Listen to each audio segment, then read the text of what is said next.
Okay, I am really tired and I just got done watching Spider-Man at midnight and it's 2 in the morning and this video still probably isn't even going to be up till 5, so I don't see what I'm gaining by doing it now anyway. First off, before I get into the review, I just want to say all the reviews I've been seeing is I hate it because people are saying they absolutely hate it because they're comparing it to the Sam Raimi, trilogy of Spider-Man movies. So I'm going to try to do that as little as possible. Okay, so I just saw the Amazing Spider-Man movie and I did play the Amazing Spider-Man the video game when it came out a week ago. So I figured since I'm talking about the movie, I can do the movie review first and then after that I'll do the video game review, because if I don't do it in this video, I'm going to be too lazy to make a whole separate video for the video game. Anyways, we'll start with the movie first because that's really probably why you clicked this video, and I'll talk about the video game after for those of you who are, actually care about the Amazing Spider-Man video game. Now, I've been waiting for this movie for quite a bit. I was so excited to see it. I was really interested in seeing how exactly they were going to pull it off and how they were going to make it different from the other films. Andrew Garfield does a perfect job at portraying how Peter Parker should have been in the other films. So, Andrew Garfield was playing an awesome Peter Parker. He did the character really well, and he got down the character traits really well that, it was very believable.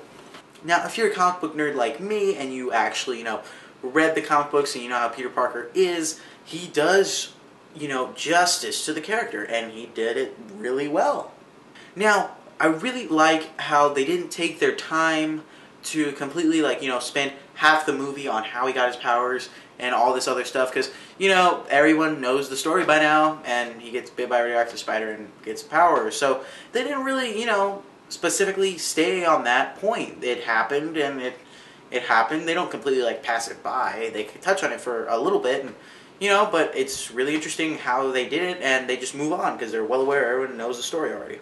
Now, the movie really takes off when, he gets kind of used to his powers, but not completely. My favorite part of the movie was kind of the in-between Spider-Man. There was, the beginning Spider-Man where he didn't know how to use his powers at all, and that was the ending Spider-Man where he was getting pretty good at it. The middle Spider-Man was my favorite because he was still learning how to do it, but he was, he was being Spider-Man at that point. The chemistry between, Peter Parker and Gwen Stacy, Emma Stone's character, was done really well. One of the things I didn't like about it is it almost seems like it rushed into that relationship, almost. I don't know. To me, I don't know, other people are probably going to have different opinions, but to me it seemed like they just kind of rushed into that, relationship. It kind of, to me it looked like they were liking each other, kind of interested in each other, kind of interested in each other. Then all of a sudden, he's telling her he's Spider-Man. I don't know about you, but when I go on a first date, my first thing, I say to a girl is, hey, I like long strolls in the park, and I'm Spider-Man. The movie itself, I really liked it. It was an excellent, story of how Spider-Man becomes Spider-Man, and there's really, there's really nothing more you would want. The tale is really good.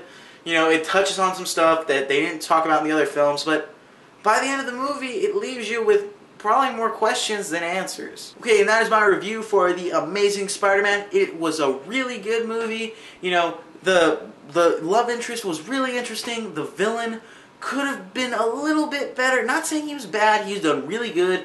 Just the lizard when he talks annoys the crap out of me. Other than that, besides, the fact that he never runs out of webbing even though he's an ungodly amount. The Amazing Spider-Man was really good. I recommend you go see it as soon as possible. I really liked it, in my opinion. There are probably going to be a bunch of people who maybe disagree with me or agree with me, but either way, I think you should go see it.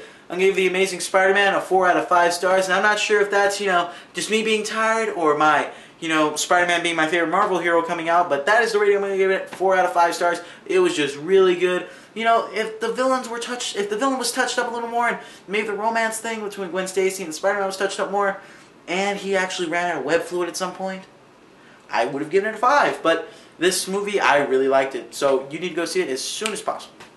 Now I'm going to do my review on The Amazing Spider-Man, the video game for Xbox 360. Now, the new Amazing Spider-Man game, was made by the same people who made Shattered Dimensions and Edge of Time, Beonice. Now, I'm going to tell you right off the bat, The Amazing Spider-Man is not, for me anyway, not just another superhero movie tie-in game. It was actually, it could have been its own standalone game for me anyway. It was really good. Now, before I go any farther, if you are even thinking about buying this video game and you have not seen the movie yet, stop, go watch the movie, and then go buy the game, because the game ruins quite a few things for you in the movie. Some people I've read reviews, they don't mind.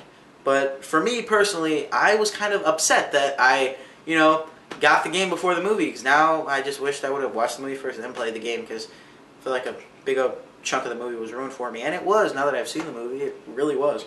The combat is really good. It's really fluid. The web rush is really, the web rush mechanic is really done well. I like it. There are a few instances when you can, apply it to combat and, everything like that. But it's really, one of the things is really good for it. It's made for getting you somewhere or just to screw around with and use for fun. And it works. But basically, when it comes down to it, it's basically just a cool, seamless system of web zipping. But it's done really well to where you don't even notice it's really just web zipping. Okay, besides the combat, the game is really good at a few other things that it does.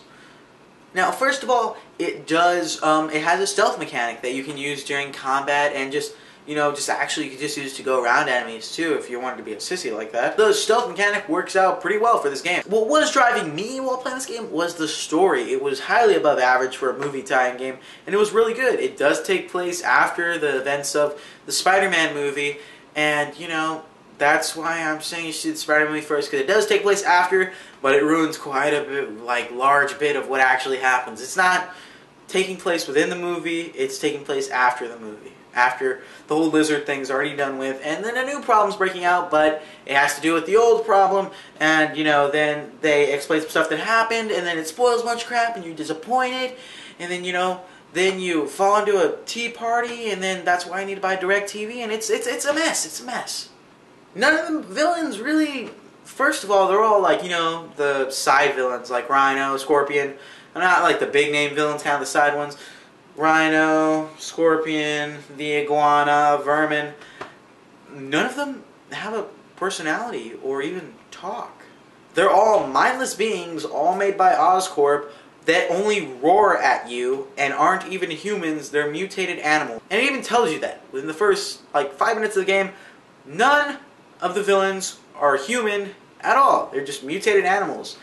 And in turn, they just end up running around the city, causing a muck, doing really whatever the hell they want, and it just ends up being, they're nothing, really. They're just, nothing. Basically, you're just fighting monsters with the skin and powers of these iconic Spider-Man villains, but they have no personalities. It is basically fighting, the equivalent of a barking dog. Last thing we get to that I know everybody's probably thinking about is the web swinging.